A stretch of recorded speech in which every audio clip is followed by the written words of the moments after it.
Kemudian kayaknya wah lumayan nih, bisa nih. Oke, 1, 2, ya kan? Yuk bareng-bareng 15 bisa yuk. Waduh, baru 2 juga udah kelojotan. Ada kesalahan teknis kayaknya. Kesalahan teknis, dia nyoba untuk balik lagi untuk mau mulai strategi yang baru lagi, akan tetapi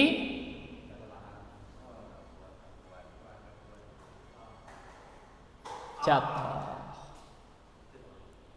Dia tahu nggak bakalan terjadi seperti itu? Tahu, dia pasti resikonya udah tahu, udah yakin. Dan plot twistnya apa?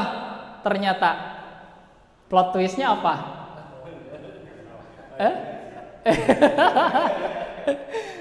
Ya nggak ada plot twistnya, ya udah mati. Hancur ya, tubuhnya hancur.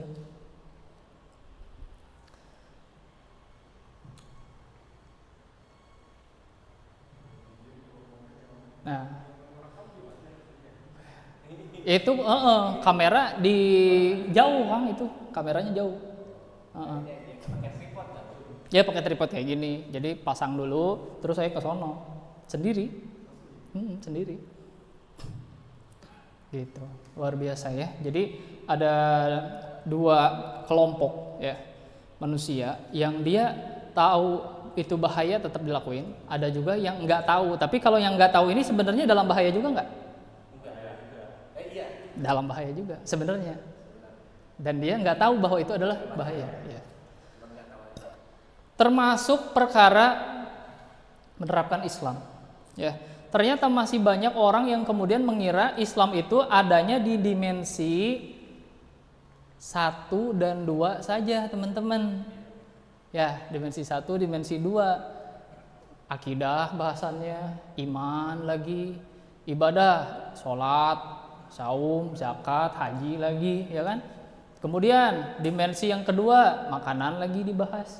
Makanya terus aja orang Islam tuh nyebut, babi haram itu, khamr haram, tapi dia masih berzina. Tapi karena dia melihatnya udah terbiasa ini yang didoktrin gitu loh, seolah-olah doktrin ya.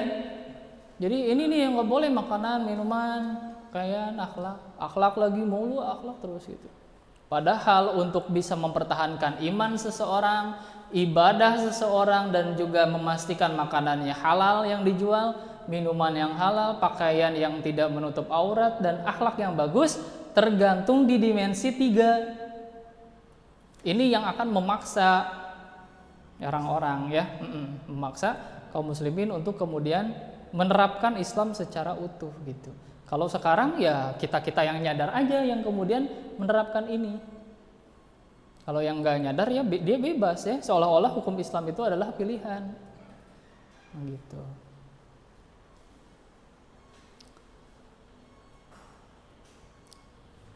Dimensi ketiga mencakup sebagian besar dari syariat Islam. Kalau teman-teman lihat di dalam Al-Qur'an itu ya, porsi terkait dengan keimanan, kemudian berbicara akhlak, berbicara terkait makanan, minuman, itu porsinya dikit loh teman-teman. Yang paling banyak itu adalah dimensi ketiga, di mana Allah Subhanahu wa taala dalam Al-Qur'an itu sebagian besar banyaknya ngomongin tentang hubungan manusia dengan manusia yang lain. Ya, terkait dengan ekonomi, terkait dengan sosial, pendidikan, terkait dengan pemerintahan dan lain sebagainya. Dimensi 3. Jadi kebayang kalau misalnya dimensi 3 tidak diterapkan, berarti sebagian besar syariah Islam tidak diamalkan. Yaduh, contohnya gimana? Contohnya gini. Di dalam Al-Qur'an surah Al-Baqarah 183. Ingat-ingat surah Al-Baqarah 183. Pastinya udah ingat lah, karena setiap tahun diulang-ulang ini mah. Ya, setiap memasuki bulan puasa pasti yang disampaikan adalah ayat ini. A'udzu billahi minasyaitonir rajim. Ya ayyuhalladzina amanu kutiba alaikumus shiyam kama kutiba alal ladzina min qablikum la'allakum tattaqun.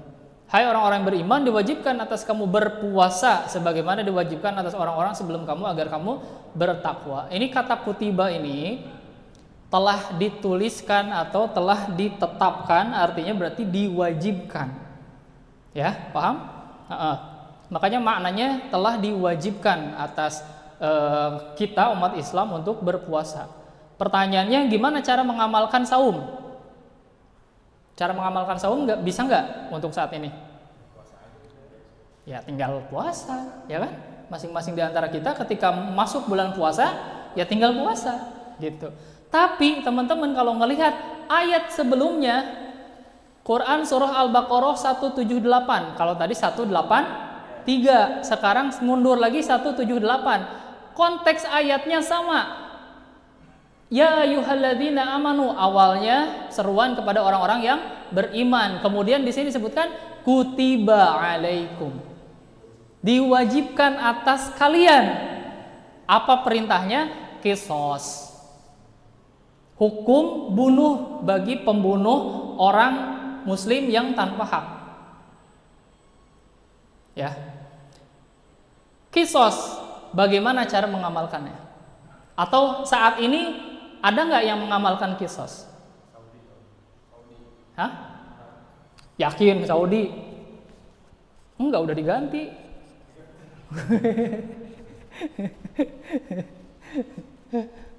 Bisa nggak di kita? Kenapa di kita nggak diterapin ini? Bisa nggak ini diterapkan oleh individu? Misalkan dibunuh, ya kan? Ada yang ngebunuh. Wah, bentar-bentar, itu dibacok orang sampai dibunuh gitu. Bacok balik gitu. Wah, aku balaskan dendamnya gitu kan. Bisa nggak? Nggak bisa, ya, karena kewajibannya bukan kepada individu. Kemudian kelompok, bisa nggak kelompok? Misalnya peci ini, orang yang lihatnya tadi anak peci. Wah, bilangin Ustaz Abu Kais loh. Wah, langsung kita ini ya meeting gitu. Itu ada yang kebunuh di jalan. Ayo kita akan bunuh lagi bareng-bareng gitu. Gak bisa juga. Karena pelaksananya bukan kelompok. Siapa yang akan bisa melaksanakan kewajiban ini? Negara. Yang diseru semua orang beriman, tapi pelaksananya adalah daulah negara. Gak bisa. Makanya sekarang di negeri kita ini nggak diterapkan. Kenapa? Jawabannya? Hah? Iya, karena simpel aja. Karena negara tidak menerapkan Islam, tapi menerapkan hukum buatan Belanda, udah dari zaman lama, ya. Hukum pidana Belanda, hukum penjajah itu beda hal, dipakai sampai sekarang. Kalaupun diganti lewat undang-undang yang baru, itu cuma dipermak aja, isinya sama aja. Revisinya dikit-dikit, tipis-tipis lah.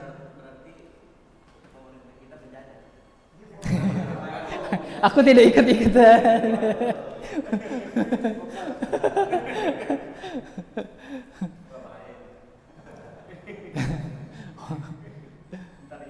Lanjut ya. Nah, pengamalan dimensi ketiga itu memerlukan sebuah negara. Di dalam Quran surah An-Nisa ayat 59 Allah menyebutkan, ya ayyuhalladzina amanu ati'ullaha wa ati'ur rasul wa ulil amri minkum. Hai orang-orang yang beriman, taatilah Allah dan taatilah Rasulnya dan ulil amri di antara kamu, ya. Pemimpin umat Islam, Amirul Mukminin, Khalifah, Sultan, Imam, sama saja semua, ya. Ulil amri. Nah, patokannya tidak semua ulil amri, tapi ulil amri yang dia juga taat kepada Allah dan taat kepada Rasul. Dan kalau kita lanjutkan ayatnya, fa in tanaza'tum fi syai'in farudduhu ila Allahi wa Rasul. Jadi si ulil amri ini ketika menghadapi suatu perkara, ya, permasalahan, maka permasalahan itu dikembalikan lagi kepada Allah dan Rasul. Itulah ulil amri yang wajib untuk kita ikuti, yang dia menerapkan syariat Islam. Jadi whatever, ya, siapapun orangnya. Kan sekarang yang ditonjolin teh apakah orang A, orang B, orang C yang patut memimpin. Kalau dalam Islam bukan person to person. Tapi si person ini dia akan menerapkan apa? Itu emasnya di situ, nilainya di situ. Gitu, ya. Kalau dia akan menerapkan Islam baru kita dukung. Tapi kalau dia memang dari dulu sampai dengan sekarang nggak kelihatan tuh pro terhadap Islam, nggak kelihatan lu akan menerapkan Islam, ngapain didukung? Kita mendukung orang yang akan menerapkan sistem selain Islam. Begitu, ya. Next. Nah, padahal teman-teman, di dalam Al-Quran Allah Subhanahu wa Ta'ala sudah menegaskan bahwa kita itu harus ngambil Islam tidak boleh setengah-setengah, ya, harus menyeluruh. Ya ayyuhalladzina amanu dkhulu fisilmi kafah. Hai orang-orang beriman, masuklah kamu ke dalam Islam yang kafah, menyeluruh. Tadi ya, yang dimensi 1, dimensi 2, dimensi 3. Kemudian janganlah kamu turuti langkah-langkah syaitan. Sesungguhnya syaitan itu musuh yang nyata bagimu.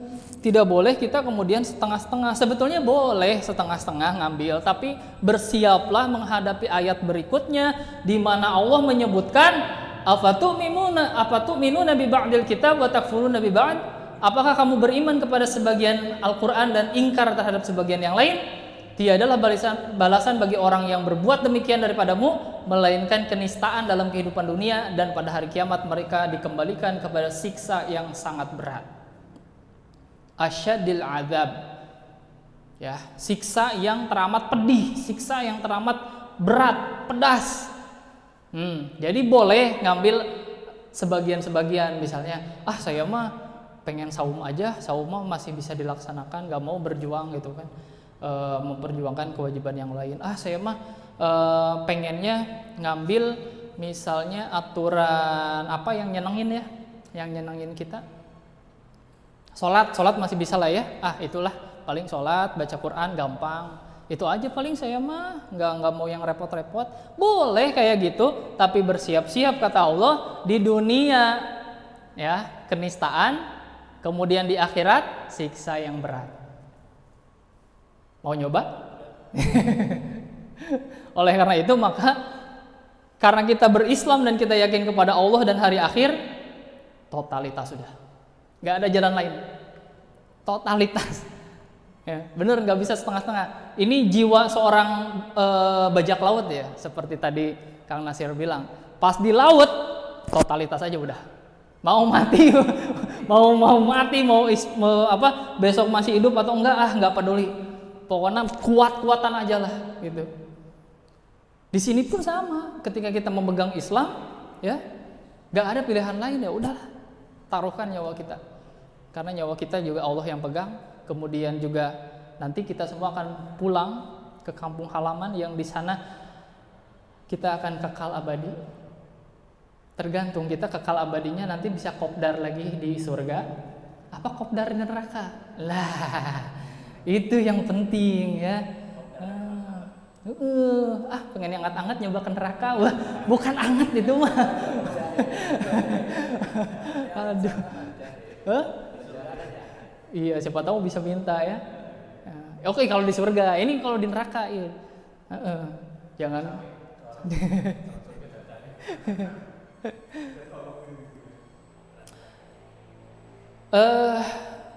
Mending ya kalau misalnya wah ini kegedean ini, kecilin dikit. Ketiadaan syariat Islam yang sebegitu besar tadi, lalu kemudian tidak diterapkan, ternyata imbasnya, ya Allah tidak main-main ya. Ketika Allah sudah berjanji, tadi sudah dikatakan, innallaha la yukhliful mi'ad. Allah itu tidak akan mengubah janjinya. Kalau Allah bilang, jika kalian ya mengambil sebagian Al-Quran lalu kemudian mengkufuri sebagiannya, maka kenistaan di dalam kehidupan. Artinya apa? Hancur, ya, keterpurukan. Mari kita simak baik-baik. Ketika syariat Islam tidak diterapkan, apa yang terjadi? Kelaparan.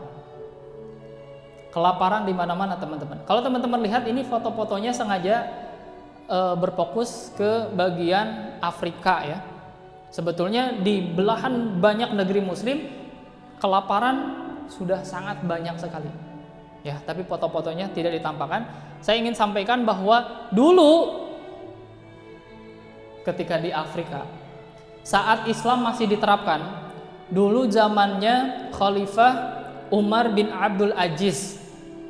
Teman-teman nanti boleh di searching ya. Udah banyak sekali.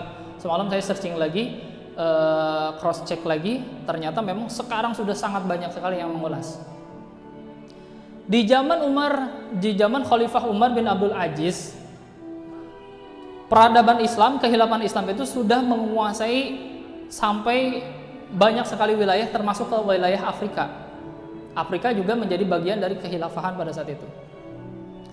Lalu kemudian apa yang terjadi saat itu? Saat itu pembantu daripada Khalifah Umar bin Abdul Aziz ya, diperintahkan untuk ke Afrika sana, mengambil sebagian zakat daripada mereka kaum muslimin di sana, lalu kemudian membagikannya di sana. Berangkatlah si pembantu ini ke wilayah, kalau sekarang mungkin disebut istilah Ethiopia, ke situ, ke wilayah yang sekarang foto-fotonya begini. Dulu saat pembantu Khalifah Umar itu masuk ke wilayah Afrika tersebut, lalu memungut harta zakat dari kaum muslimin di sana, lalu ingin membagikannya, apa yang terjadi? Tidak ada satu rumah pun yang berhak ataupun yang menginginkan zakat tersebut, karena mereka apa? Merasa sudah mampu, merasa sudah tidak layak mendapatkannya. Yes. Ketika diketuk satu rumah, ibu, mohon maaf, ini zakat sudah terkumpul, saya ingin membagikannya, apakah di rumah ibu ini bersedia, berkenan untuk diberikan zakat, bu? Nolak ibu-ibunya. Oh, mohon maaf mas, alhamdulillah di rumah kita udah mampu, jadi ya mungkin insya Allah nanti kita yang malah akan berzakat. Silahkan mas ke rumah yang lain lagi. Terus aja pembantunya Khalifah Umar bin Abdul Aziz ini dari satu rumah ke rumah yang lain, ngetuk lagi, nggak ada yang dia ingin mendapatkan zakat itu. Lalu kemudian karena saking udah ini kayaknya pada nolak, akhirnya pembantu Khalifah Umar bin Abdul Aziz ini dia balik lagi menghadap Khalifah, lalu kemudian diceritakanlah bahwa di sana ya tidak ada yang layak untuk menerima zakat. Lalu kemudian kata Umar bin Abdul Aziz, coba pergi ke Basrah, ke Irak. Dibagikanlah ke sana. Setelah dibagikan ternyata masih numpuk itu harta zakat mal. Karena masih numpuk harta zakat mal, dilaporkan lagi kepada sang khalifah. Kata sang khalifah, aduh kenapa ini? Kok uangnya begitu banyak sekali dan kaum muslimin sedikit sekali gitu yang mau menerima zakat yang layak. Lalu kemudian beliau memerintahkan sang pembantunya itu untuk membagikan harta-harta tersebut kepada orang-orang yang berhutang.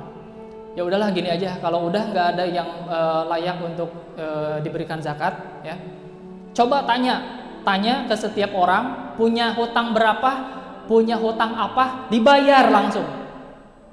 Berapapun, hutang 1M, hutang 2M, hutang bisnis, hutang apa, dibayarkan udah. Coba sok ikhtiar dulu, itu habiskan uang itu. Udah aja ya, pergi lagi, dibagikan lagi. Masih sisa banyak. Karena juga yang berhutang sedikit. Pusing kan? Pusingnya bener-bener karena uang banyak, problem gak ada gitu. Boede, sombong. Tapi itu kondisi kaum muslimin pada saat itu. Dan ini fakta ya.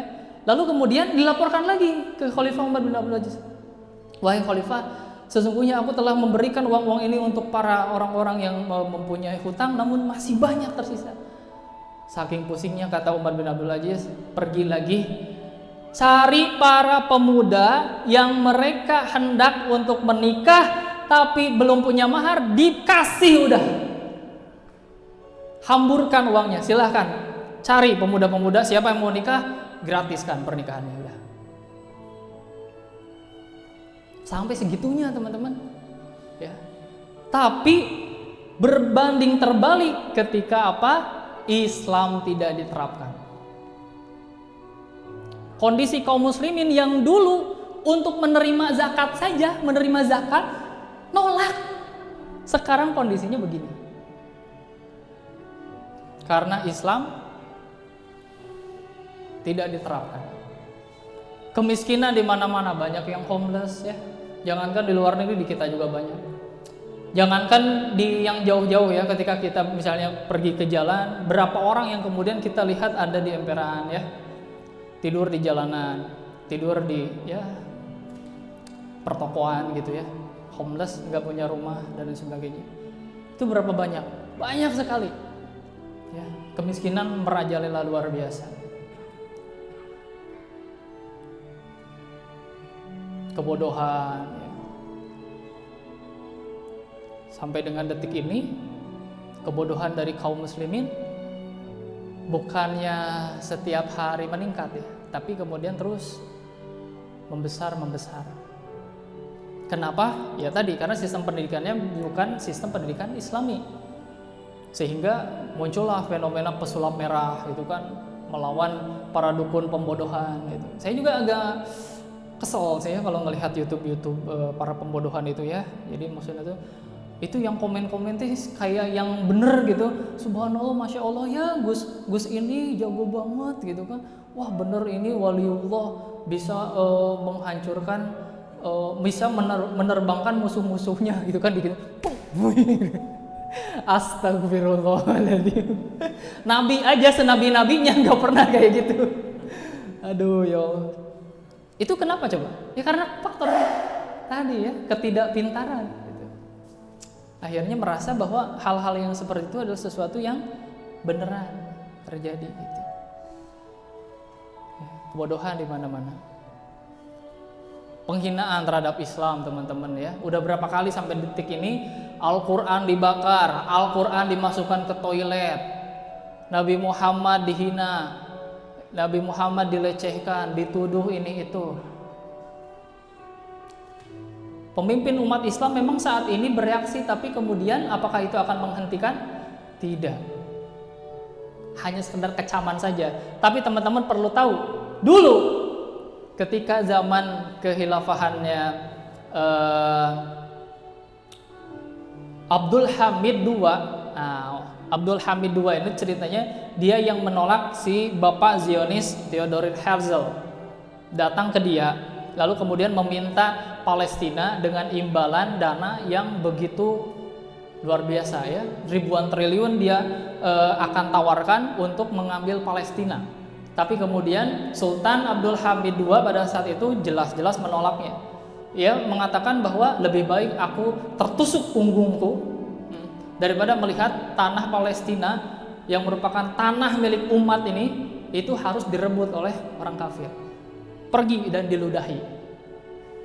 Ini Bapak Zionis loh, orang yang dia kelak akan menjadi promotor dari terbentuknya negara Israel, diludahi oleh sang khalifah. Setelah diludahi, si Theodor Herzl ini dia mungkin ngadu ke diplomat Prancis ya yang ada di Turki pada saat itu. Nah, di saat yang bersamaan ada kabar bahwa di Prancis akan ada pentas seni yang menampilkan Nabi Muhammad yang akan dihinakan. Terdengar itu kepada Sultan Abdul Hamid, Khalifah Abdul Hamid II.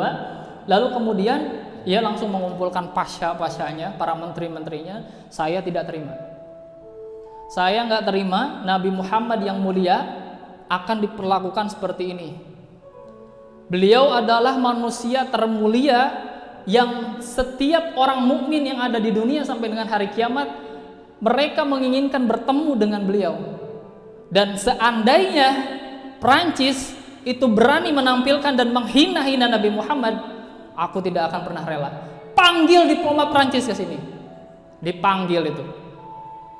Nah, jangankan udah ngomong duluan, baru datang saja si diplomat Prancis ini, dia udah ketakutan. Dia mengatakan, wahai Sultan, mohon maaf, kemarin Theodor Herzl itu datang, itu sebagai tamu saja. Itu kami nggak tahu apa-apa beneran. Kata Khalifah, bukan persoalan itu. Itu persoalan remeh. Kamu tahu tidak, Nabi Muhammad itu adalah seseorang yang kami sangat muliakan. Dan apakah kamu tahu bahwa aku adalah sultan yang menguasai negeri-negeri Islam di sekitaran Prancis sana. Seandainya Prancis berani mementaskan Nabi Muhammad dan menghina beliau, aku akan hancur leburkan Prancis. Apa yang terjadi?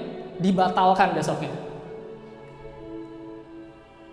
Itulah kekuatan kaum muslimin ketika Islam diterapkan. Sekarang ketika rakyat Palestina dihancur leburkan, lalu kemudian seluruh pemimpin negeri muslim mengutuk mereka, mengutuk kekejian Israel dan Amerika, apakah Israel menghentikannya dan takut? Tidak. Karena dia tahu, wah ini cuma lelecon doang. Nanti saya akan jelaskan kenapa ini bisa terjadi. Ada akar sejarahnya teman-teman. Dan ini sangat menarik ya. Kita lanjut dulu. Kriminalitas sampai dengan sekarang terus berlanjut ya. Jangankan di tempat-tempat yang jauh di sekitaran kita juga sudah sangat sering sekali kriminalitas ini makin meningkat. Dari mulai pembegalan, pemerkosaan, kemudian juga pembunuhan, lalu kemudian aksi tawuran dan sebagainya. Padahal hukum ada, ya. Kemudian Islam juga sebetulnya mereka juga Muslim, tapi kenapa kriminalitas ini kian meningkat coba? Padahal teman-teman tahu dulu ketika kekhilafahan tegak, tercatat hanya sekitar 200 kasus saja selama 200 kasus pencurian selama kekhilafahan ini berdiri. Hanya kecil teman-teman. Tapi kalau dibandingkan dengan sekarang, angka 200 kasus itu bisa sehari. Ya. Luar biasa. Jadi sangat-sangat jauh sekali. Penindasan di mana-mana. Bukan hanya berbicara tentang Palestina. Di belahan negeri Muslim yang lainnya yang merupakan minoritas, umat Islam itu mengalami penindasan. Di Uighur Cina, ya. Kemudian juga Patani Thailand, kemudian di Myanmar, kemudian di India, iya betul ya. Terus di mana lagi? Suriah, dan tentu saja ya di Palestina.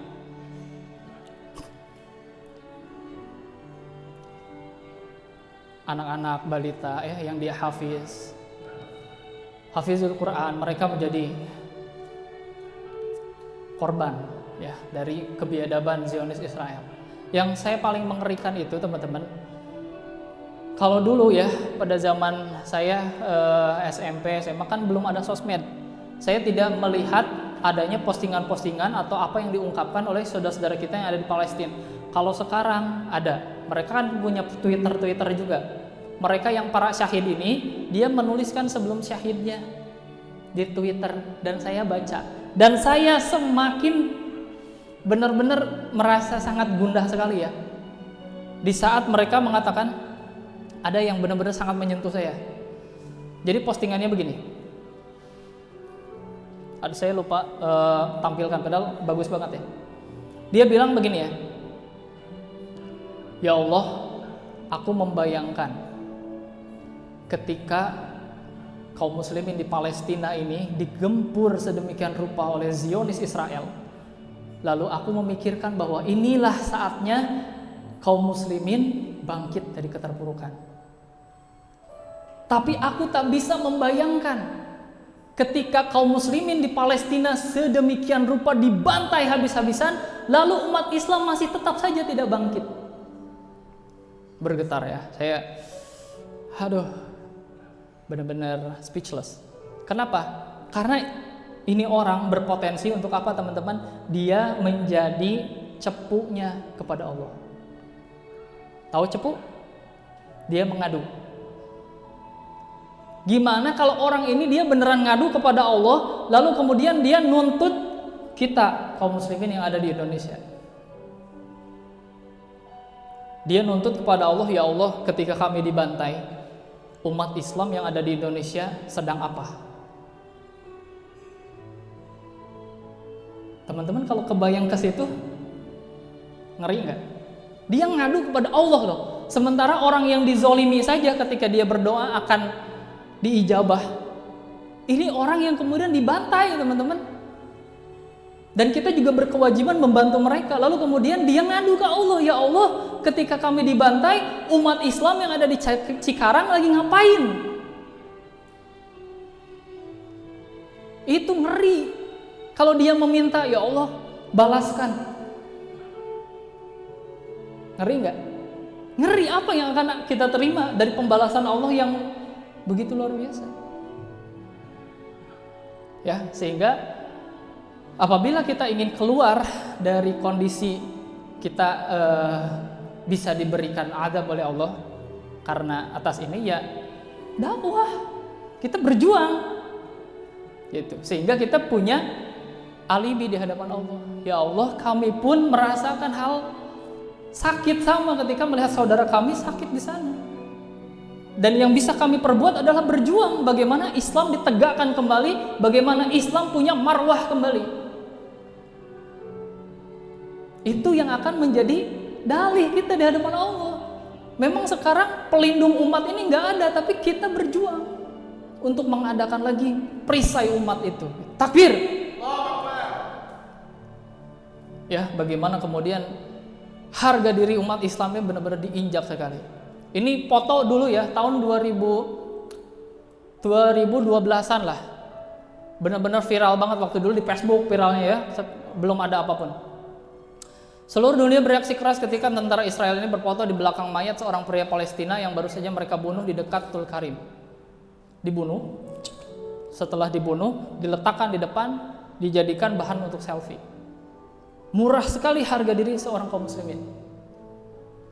Padahal kata Allah, la jawalud dunya ahwanu, ya, hancurnya dunia beserta segala isinya itu lebih ringan ketimbang apa? Ketimbang terbunuhnya seorang muslim. Tapi di mata mereka dan sekarang dengan ketiadaan Islam, harga diri kaum muslimin itu benar-benar murah sekali. Teman-teman lihat, ini anak-anak yang pakai peci ini dia bukan anak santri. Pecinya beda Kalau pecinya seutet gitu berarti dia anak Yahudi, Zionis. Lihat apa yang dia lakuin terhadap muslimah, mau nendang dia, kurang ajar. Kenapa bisa begitu? Berani, lihat ya backingannya tentara-tentara. Ayo nek, nana sini, tendang aja udah, sok. Mau ibu-ibu mau apa? Ayo anak-anak, sini ada ibu-ibu nih, tendang udah. Gak ada harga dirinya. Kalau si ibu-ibu ini dia mengadu kepada Allah, ya Allah, di mana kaum muslimin yang ada di dunia saat kami dilecehkan seperti ini? Sementara teman-teman tahu, di zaman kekhilafahan dulu, di zaman Nabi SAW misalnya, ketika orang Yahudi itu melecehkan muslimah, lalu kemudian ditolong oleh seorang muslim, lalu kemudian si muslim itu dibunuh, ya, maka kemudian Rasulullah mengerahkan para sahabat untuk mengusir dan juga tadi ya memerangi orang-orang Yahudi Bani Quraisyah pada saat itu. Lalu kemudian ada lagi dulu di zaman kekhilafan siapa ya? Ketika salah seorang muslimah itu dilecehkan di pasar. Lalu kemudian si muslimah tadi ya itu mengadu kepada khalifah. Ainal khalifah? Di mana seorang khalifah? Saya dilecehkan di pasar. Bereaksi langsung. Padahal yang dilecehkan itu kehormatan seorang muslimah saja, tapi sang khalifah mengerahkan seluruh pasukan yang pasukannya dari base campnya sampai dengan ke titik lokasi, tentaranya itu tidak habis-habis. Saking seriusnya. Untuk apa? Mengurusi sekedar satu saja kehormatan seorang muslimah. Saat ini udah nggak kehitung, udah ribuan, bahkan ratusan ribu, bahkan jutaan kaum muslimin di belahan dunia saja tidak ada yang melindungi. Padahal dalam hadisnya sudah sangat jelas sekali. Wa man lam yahtama bi amril muslimina falaysa minhum. Siapa saja yang bangun dari pagi hari lalu kemudian ia tidak memikirkan urusan kaum muslim, maka ia bukan termasuk golongan mereka kaum muslimin. Ketika bangun tidur teman-teman mikirin apa? Ya, kalau tidak memikirkan urusan kaum muslimin, kata Rasulullah, bukan golongan kaum muslimin.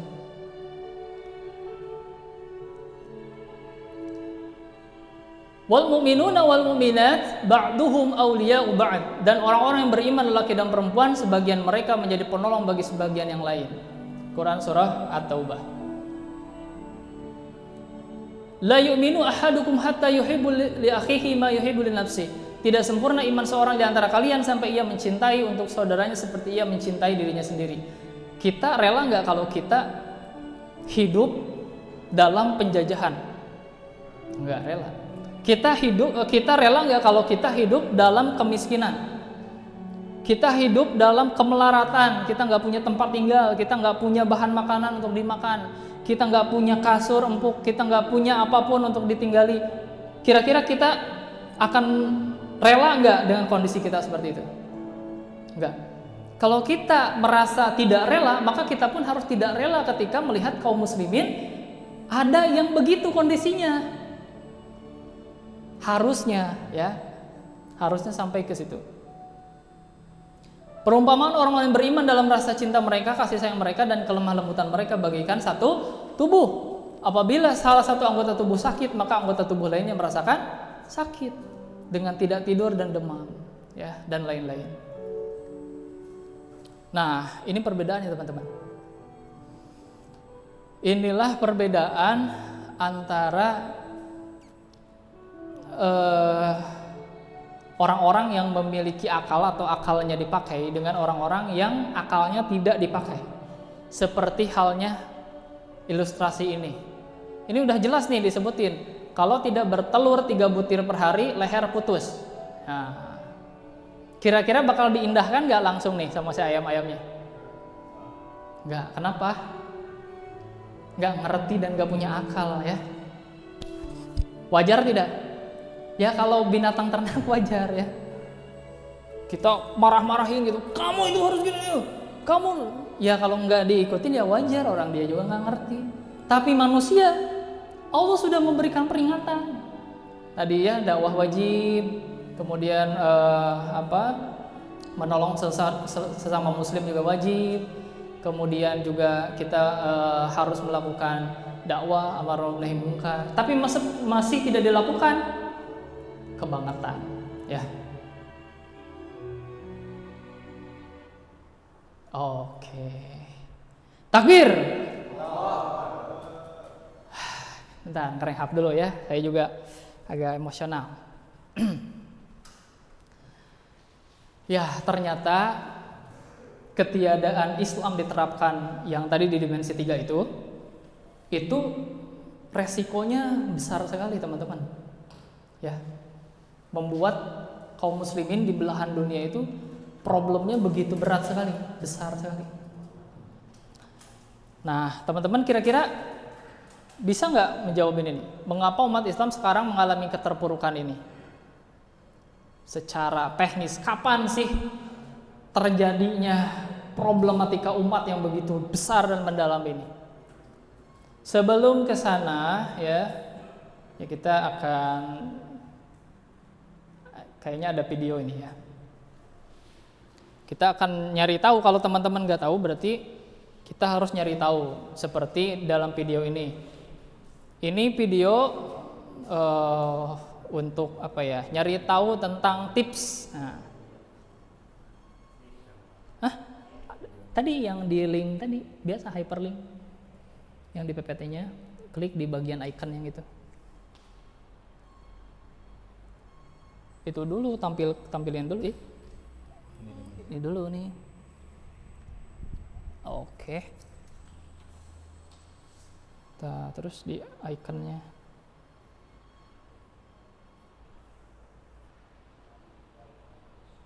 di ini dulu. Belum pause dulu.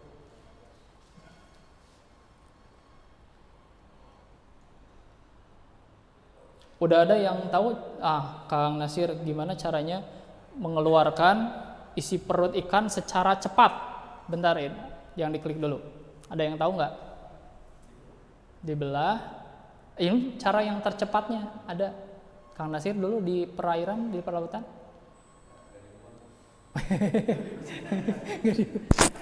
Langsung. Bagus. Yuk, kita cari tahu dulu ya. Kalau nggak tahu ya nyari tahu. Nah, ini cara paling efektif ya untuk secara cepat mengeluarkan isi perut ikan gitu. Iya. Nggak sesuai ekspektasi. Udah gitu doang. Intermezzo ya, sorry. Maksudnya biar kita melek ya, kalau misalnya ada yang kita tidak tahu, terus itu sesuatu yang penting, ya maka kita harus nyari tahu. Seperti ya ini ya, perkara problematika umat Islam nih, kita harus nyari tahu. Baik. Oh belum, klik dulu berarti. Awal petaka umat Islam, wah ini ramai nih. Ya, jadi ini bukan sinetron. Pada 28 Rajab 1342 Hijriah atau 3 Maret 1924, Khilafah Islamiyah dibubarkan oleh seorang si bebengok ini oleh Mustafa Kemal atas dukungan Inggris dan negara-negara kafir penjajah. Ya. Jadi dia itu dipercayai oleh khalifah yang terakhir, Khalifah Abdul Majid II yang ada di Turki, ya, untuk kemudian dia menjadi seseorang yang penting dan dia juga seorang munafik ya, dia berpura-pura masuk Islam, sehingga ya mirip-mirip kalau ke Indonesia mirip-mirip inilah Snokkhorgrunnya, iya mirip itu, mirip kayak gitu, tapi dia amalan batilnya lebih gede dia, pahala buat ke nerakanya dia mah, karena dia meruntuhkan kehilapan. Jadi levelnya udah level ini bukan di backingi setan lagi, ini Dajjal ini yang sepuhnya banget ini. Ya, dibantu dengan dekengan Inggris dan juga lain-lainnya hingga akhirnya khilafah dibubarkan pada tahun 1924. Ya, lihat nih. The Caliph deposed, seen in throne room. The Caliph Abdul Majid, Khalifah Abdul Majid, ya, his son Prince Omar Faruk Effendi, Effendi ini. The member his immediate family were compelled to leave Constantinople during the night. Oke, ya. Udah pokoknya hancur, diberitakan, disebarkan beritanya, lalu kemudian sang khalifah diturunkan, digantikan dengan tadi Mustafa Kemal Atatürk, lalu kemudian dia Lord Curzon, Menteri Luar Negeri Inggris yang ada di Turki pada saat itu, disuruh menghadap ke Perdana Menteri Inggris untuk menjelaskan kondisi terkini. Lalu kemudian Lord Curzon ini dia berangkat ke Inggris, dia berhadapan dengan Perdana Menteri, lalu dia mengatakan, the situation now is that Turkey is dead. Keadaan sekarang adalah bahwa Turki telah dihancurkan, telah mati, and will never rise again, dan tidak akan pernah bangkit lagi, because we have destroyed, karena kami telah menghancurkan its moral strength, ya, kekuatan moral mereka atau jantung mereka, the Caliphate and Islam. Dia sudah terang-terangan ini. Dia bukan cuman meyakini bahwa yang di Turki itu adalah kekhilafahan. Dia malah meyakini bahwa kekuatan umat Islam itu terletaknya kepada Caliphate and Islam. Kalau umat Islam itu tidak mempunyai kekhilafahan dan Islamnya diobok-obok, maka kaum muslimin akan lemah. Jantungnya sudah dilemahkan, teman-teman. Dan dia sudah sangat-sangat yakin will never rise again. Tidak akan pernah bangkit lagi udah umat Islam itu. Mati udah. Karena dia telah mematikan jantungnya, khilafah dan Islam. Umat Islam yang sekarang di sini justru malah mengada-ada, wah memutarbalikan fakta, ya kan, dengan ya khilafah mah bukan ide Islam, khilafah mah ini orang kafirnya saja terang-terangan. Mau gimana lagi, orang sejarahnya begitu, ya.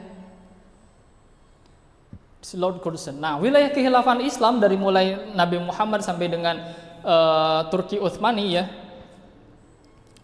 Khalifah Abdul Majid II pada saat itu dari sini nih, dari Granada Spanyol, dari Eropa sampai membentang ke sini. Ini ke wilayah Afrika, dan sebenarnya Nusantara juga di sini ya, dapat Aceh, kemudian Maluku, ya, sebagian Maluku itu masuk juga ke kehilafahan Sultan Abdul Majid. Nah, kekuasaannya meliputi 2/3 dunia yang kemarin kita bahas, ya. Kenapa kaum muslimin dulu bisa sampai menguasai? Ya iyalah, karena punya benteng dan terus didakwahkan Islam itu. Jadi setelah kekhilafan itu tegak, Islam diterapkan, kan ada dakwah negara. Nah, negara juga dakwah terus. Salah satunya mengirimkan Wali Songo ke Indonesia. Jadi Wali Songo yang pertama itu ditugaskan oleh siapa? Khalifah. Bukan dagang, bukan dari India, bukan. Itu mah sejarahnya si Stopford Ground. Dibuat-buat. Padahal aslinya umat Islam datang ya untuk dakwah. Begitu. Lalu kemudian ketika khilafah sudah diruntuhkan, ya, umat Islam terpecah belah menjadi 50 negara lebih, 50 negeri lebih. Kalau teman-teman sudah melihat sekat-sekat kayak begini nih, kalau terjadi di sini kaum muslimin dihancurkan oleh Israel, Palestina, wajar nggak kalau misalnya mereka tidak bisa membantu? Kalau framing, kalau mindset ini ya, negara bangsa ini, wajar nggak negara-negara ini tidak membantu Palestina? Tidak wajar. Kalau menurut kita tidak wajar, bagi mereka wajar. Kenapa? Ada garis-garis ini. Yes. Inilah yang disebut nation state. Akhirnya jadi nafsi-nafsi. Palestina, kamu kan sudah punya batasnya, aku batasnya beda, dadah. Apalagi di sini. Wah, kita akan tetap keras kepada Israel. Tetap ini digempur. Di sini berteriak-teriak, yang di sebelah sini nih, di sebelah sini berteriak-teriak nih. Kita akan tetap tegas mendukung Palestina. Tetap aja bayi-bayi dibunuh di sini. Tetap aja rumah sakit dibom di sini. Kagak ngaruh omongan di sini. Ya, karena Israel juga mikir yang dilakukan itu hanya lip sync aja. Ya, hanya lip service saja. Nah, wilayah yang sudah terpecah belah itu dikuasai para penguasa, agen dan kaki tangan negara-negara kafir. Bagaimana mungkin dia akan melawan orang dia juga ketika duduk di tampuk kekuasaan dibackingi oleh orang-orang kafir. Akhirnya inilah yang terjadi. Umat Islam terpecah dan tidak bisa hanya sekedar melawan Israel yang kecil saja, nggak bisa. Padahal teman-teman tahu Israel itu pasukannya itu tidak lebih dari 200-an ribu pasukan ke atas, ya, tidak lebih dari 300 ribu. Jumlah pasukan Mesir saja, Mesir nih udah 400 ribu lebih. Itu Mesir. Tank yang dipunyai oleh Israel itu jumlahnya cuma 1.700-an. Sementara Mesir punya 2.600 tank. Kalah jumlah nggak Israel? Sebenarnya. Apalagi kalau negeri Islam bersatu. Makanya anekdotnya, jangankan diperangi Israel itu, kalau kaum muslimin sudah bersatu dikencingi saja tenggelam. Tapi ya itu pintarnya mereka. Sebelum menghancurkan satu wilayah, hancurkan dulu bentengnya. Ya, benteng kaum muslimin tadi apa kata mereka? Caliphate and Islam. Dua itu yang teman-teman harus pahami. Islam ajarannya sekarang diobok-obok supaya umat Islamnya sendiri anti-Islam. Jihad dijauhkan, ya, Kemudian cadar, jilbab, seolah-olah itu teroris dan sebagainya. Iya, makna jihad diredupkan ya, jihad, kemudian khilafah dan lain sebagainya itu coba dihancurkan. Padahal jelas ya, sabda Nabi SAW tentang khilafah sudah sangat jelas, tentang khilafah Rasyidah, lalu kemudian di akhir khilafatan ala minhajin nubuwah, akan ada lagi kembali ya, khilafah ala minhajin nubuwah yang kedua, khilafah Rasyidah. Nah, di kitab para ulama ada tidak? Oh jelas, banyak sekali kalau teman-teman mau pelajari ya. Al-imamah wal khilafah wa imaratul mu'minin mutaradifah. Al-imamah, khilafah, imaratul mu'minin, ketiganya merupakan istilah-istilah yang memiliki satu pengertian. Maksudnya adalah kepemimpinan umum dalam urusan-urusan agama dan dunia. Oleh para ulama sudah sangat clear sekali, kalau teman-teman mau silakan rujuk kitab aslinya. Ya, Imam An-Nawawi Asy-Syafi'i, Imam Haramain Al-Juwaini. Ini karena waktunya terbatas ya, saya lewat-lewat lah. Hukum menegakkan khilafah. Sulaiman bin Muhammad Al-Bujairami, seorang ulama dari madhab Syafi'i, beliau mengatakan, fasal ya, pembahasan baru. Dalam hal syarat-syarat al-imamul a'zam atau khalifah dan penjelasan cara-cara pengangkatan atau penyelenggaraan al-imamatul khilafah, yaitu hukumnya fardu kifayah, wajib secara kolektif. Sebagaimana al-qadha atau penghakiman syar'i, dan menurut al-jumhur, mayoritas ulama, bahwa al-imamatul khilafah hukumnya adalah wajib berdasarkan syara dan bukan akal.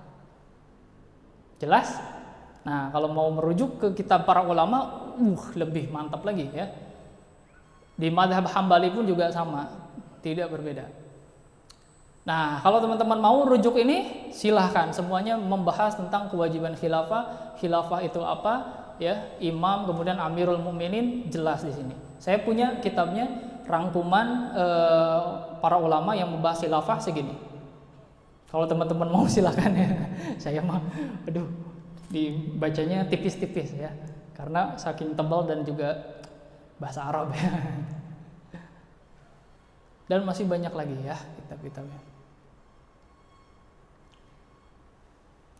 Nah, jangan termakan hoax ya.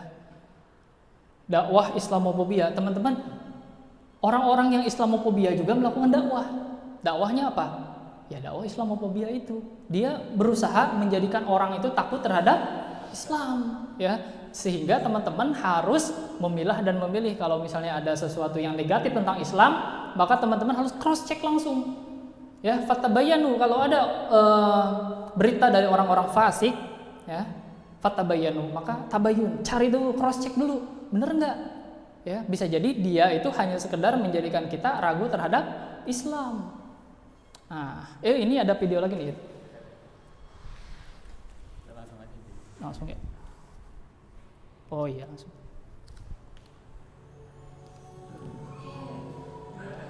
Ini mohon maaf ya, soalnya ini telanjang modelnya. Modelnya telanjang, sorry. Tapi tetap harus ditampilin. Hah? Ini sorry kalau yang nggak kuat. No, telanjang loh, kan nggak bohong tuh. Nah, ini menunjukkan kalau kita hanya sepotong saja tadi dengan teman-teman percaya ucapan saya, bisa jadi pikirannya, oh gila siap-siap nih. Tapi nggak gitu teman-teman, cross check bener tidak? Siapa tahu berbeda, ya ada plot twist gitu kan, yang disangkakan orang oleh orang-orang liberal itu, wah Islam itu teroris, Islam itu radikal. Wah. Sebentar, saya cari tahu dulu. Oh, yang dimaksud teroris oleh mereka karena mereka itu ada di posisi apa? Yang takut terhadap Islam. Sebagaimana dulu ketika Belanda nih menjajah Indonesia, orang-orang yang melawan Belanda itu disebutnya orang-orang radikal oleh orang-orang Belanda. Disitulah awal mula radikal itu. Jadi perlawanan para ulama, para santri dulu, para pejuang, ya perjuang kemerdekaan itu dianggap sebagai radikalisme. Hah? Yes. Radikal itu. Jadi tergantung sudut pandangnya di belah mana. Kira-kira kalau teman-teman dulu ketika Belanda masih menjajah, nah kemudian yang berjuang itu disebutnya radikal, rela nggak disebut radikal? Hah?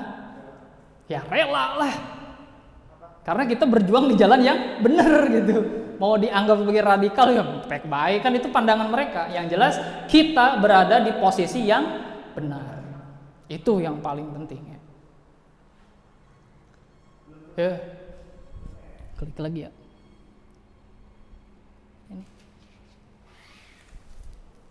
Ini. Belum.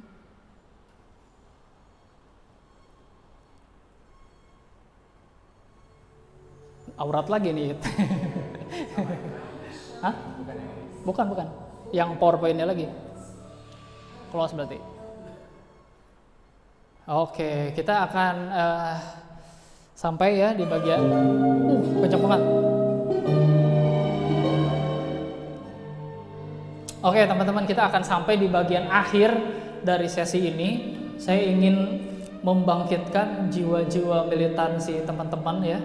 Karena tadi sudah sampaikan banyak hal.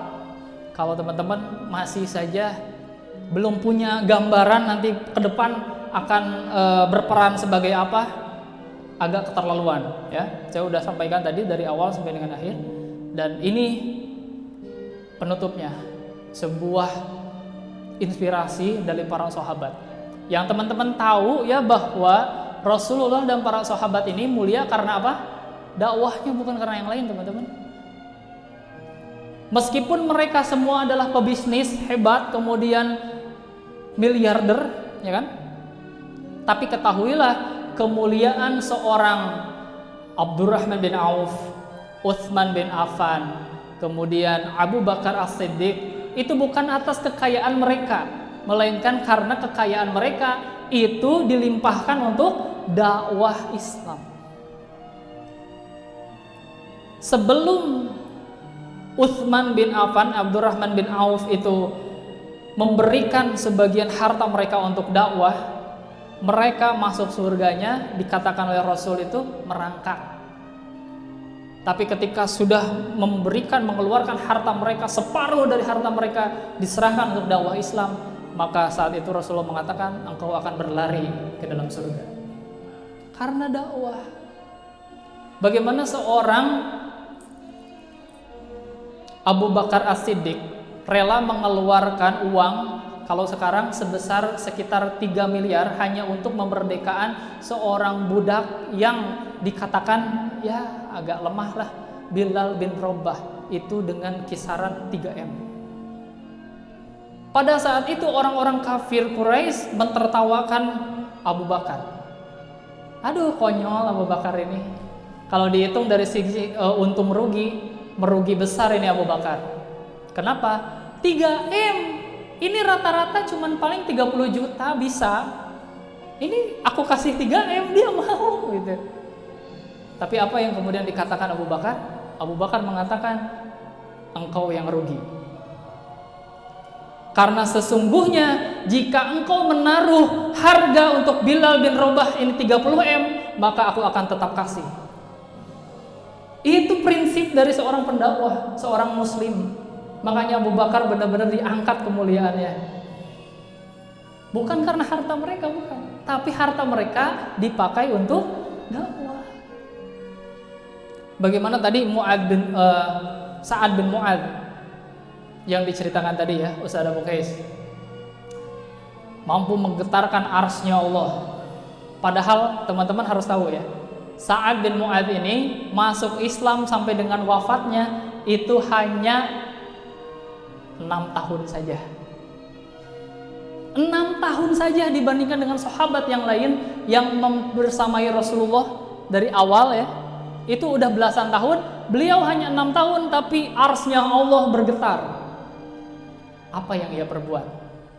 Karena dakwahnya, karena pembelaannya terhadap Rasulullah SAW. Ketika awal mula Sa'ad bin Mu'adz ini masuk Islam, ya, dia itu adalah pemimpin dari kabilah suku yang ada di Madinah. Suku Aus dan Khazraj, beberapanya itu tunduk kepada Sa'ad bin Mu'adz.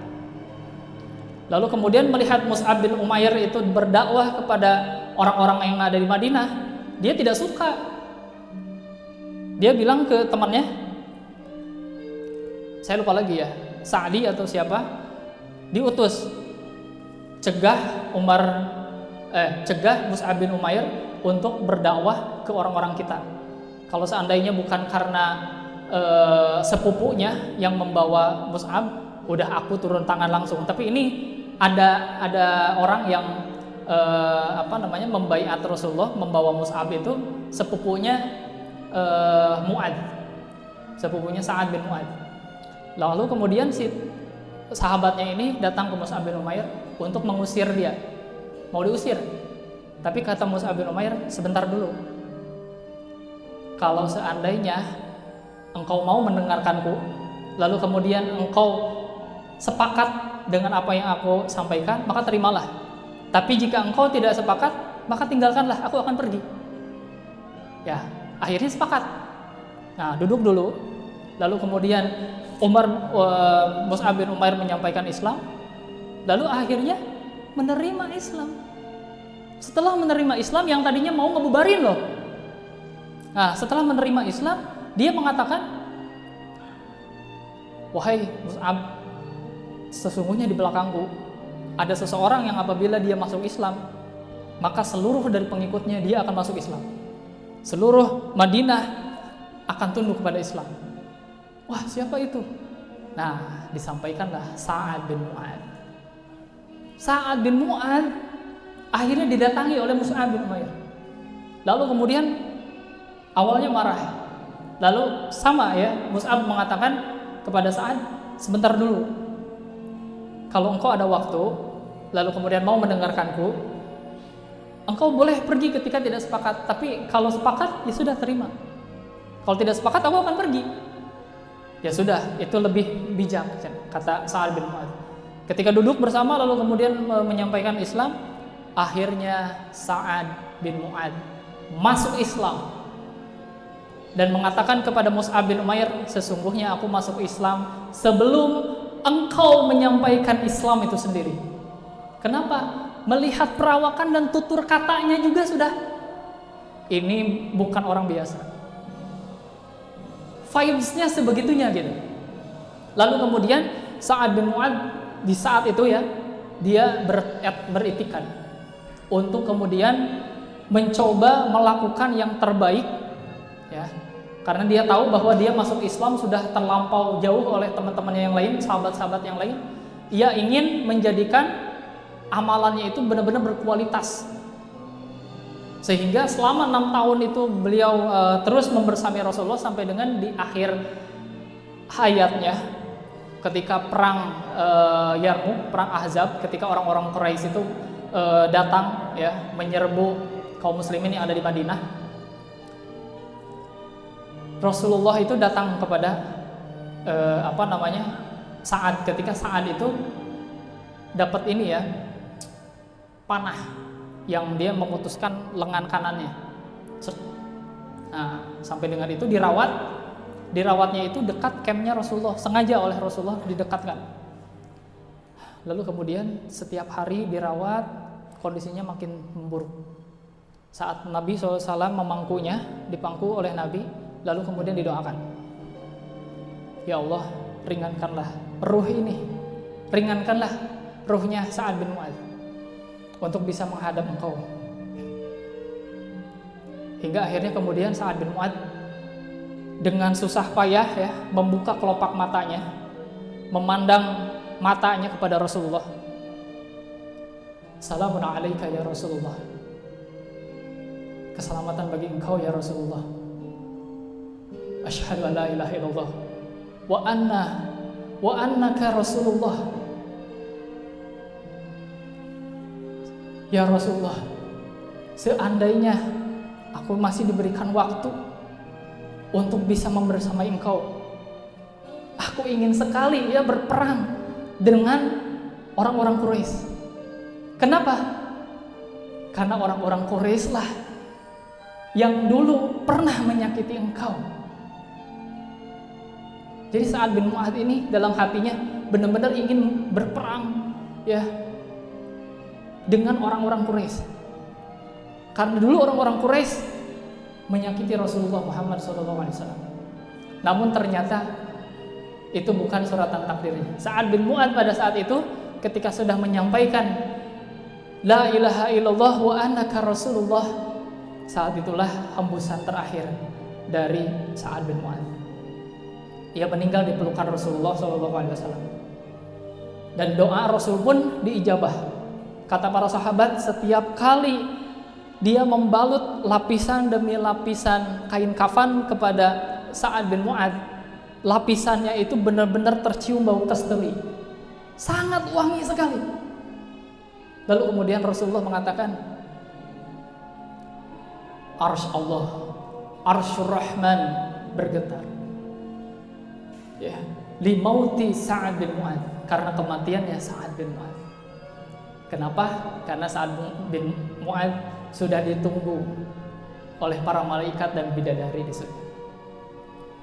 6 tahun teman-teman. 6 tahun dengan dakwah yang berkualitas bisa mensejajarkan posisi dia dengan sahabat-sahabat yang lain yang sudah lama sekali bergabung dengan Rasulullah Muhammad SAW. Allahu Akbar.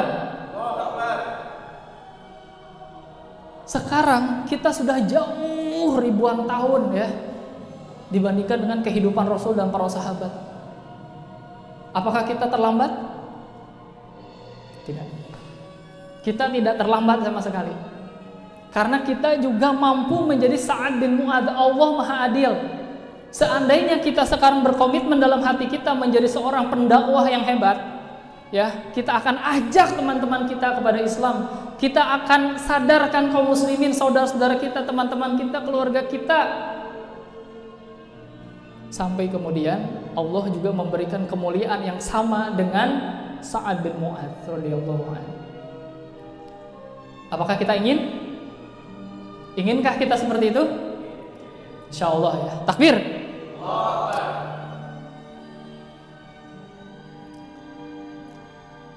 Masih banyak lagi yang bisa diceritakan, tapi ya waktu tidak akan cukup untuk di pertemuan sekarang.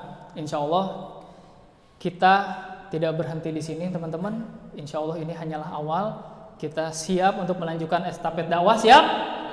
Takbir. Dan kita harus teringat dengan janji Allah ya. Seandainya kita setelah berkomitmen nih menjadi pejuang Islam, kita berdakwah ya, lalu kemudian kita merasa bahwa setelah dakwah ini kok makin berat ini ujian, tenang ya, para sahabat juga merasakannya. Dan setiap masalah yang kita alami sekarang, ada nggak yang lebih besar dengan masalah yang menimpa saudara kita di Palestina? Ada nggak? Yang dia jangankan punya bahan makanan atau bisa memastikan besok akan healing kemana ya, minggu depan akan melakukan bisnis apa ya, untuk sore hari ya, untuk sore hari, malam hari, apakah dia masih hidup atau enggak juga dia belum tentu ya. Apakah problem kita ada yang seberat itu, sebesar itu? Misalnya problem di kerjaan, problem di bisnis, problem di keluarga, problem. Ada nggak yang sebesar saudara-saudara kita di sana? Nggak ada teman-teman. Ya, apalagi problem yang terjadi di kaum muslimin di era Nabi Muhammad. Ya, para sahabat. Wah, udah itu mah dakwah kepada kaum kafir hunkul ya, umat Islam hanya sedikit, tapi tetap struggle, tetap perjuangan luar biasa. Ada nggak yang tadinya kaya kemudian setelah dia masuk Islam dan berjuang dalam Islam jatuh miskin? Ada. Contoh yang paling konkret kayak misalnya Salman Al-Farisi. Teman-teman pernah dengar? Prince ya, pangeran. Ketika masuk Islam menjadi seorang yang biasa-biasa saja.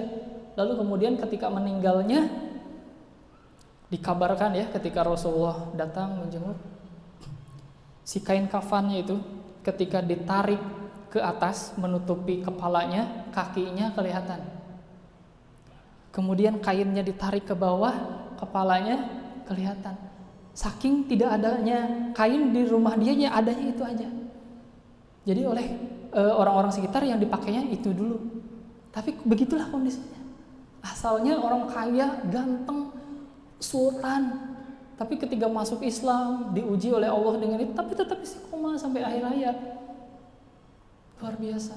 Jadi jangan pernah teman-teman kalah dengan ujian itu, karena tadi ya, dunia tempat ujian. Nanti kalau mau leha-leha di mana? Di surga, insya Allah. Kita kopdar bareng lagi. Amin ya Allah ya Rabbal alamin. Ya. Nah, itulah terakhir dari saya, dan ini yang teman-teman sekarang punya tugas ya untuk nulis. Tugasnya nulis doang. Nah, nulis apa? Ini nasihat untuk diri sendiri dan untuk orang lain, berisi tentang keistiqomahan dalam takwa, komitmen, kesabaran, ngaji, dakwah, dan lain-lain. Kemudian yang kedua, doa dan harapan. Ketiga, target ngajak teman ke touring peci. Nah, jadi kita mau ada touring teman-teman ya. Nanti Desember tanggal 23, 24 ya. Ayo kita challenge diri kita. Ajak, pokoknya siapa yang teman-teman bisa ajak, coba ajak dulu. Mudah-mudahan jadi jalan dakwah teman-teman. Ya, dia tertunjuki dengan Islam, lalu kemudian dia bisa istiqomah dan juga dakwah ke yang lain, teman-teman dapat juga pahala yang semisalnya, insya Allah.